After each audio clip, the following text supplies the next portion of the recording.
holding for us. And this is what you're waking up to on the front page of the Business Daily this morning.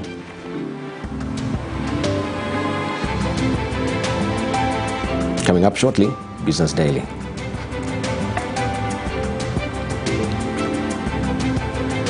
Now, remember the other time we were talking about politicians and money laundering?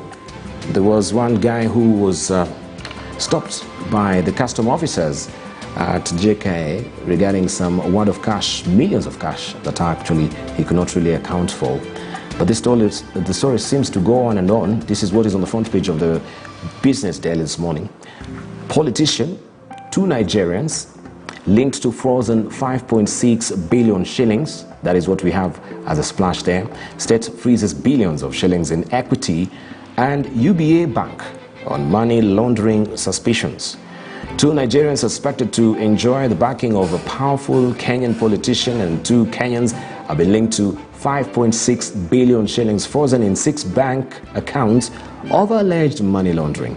The billions in the accounts in Equity Bank and UBA Bank were frozen by the High Court after the Assets Recovery Agency applied to block the transfer of withdrawal pending the filing of a petition to have the money forfeited to the government. The money was wired into the country from multiple countries, including Nigeria, to 3 companies identified as OIT Africa Limited, Avalon Offshore Logistics Limited, and Remix Capital Limited. You can read the rest of the story there on page 4 of the Business Daily. Also, you have a breakdown there how that cash frozen by the High Court through Nigerians and 2 Kenyans have been linked to the 5.6 billion shillings frozen by the court. And this is the wad of cash that you can see there. Avalon, 43.1 million shillings. You have 0.5 there from OIT Africa that went to Equity. Also, we have 95.2 million shillings there, and you can read the rest of that as well. This is the sources from the court documents, all about money laundering. And this is the current state of play, a very telling picture, and a beautiful picture at that. Not beautiful in the state of what is being depicted, but the way it has been taken, I should say.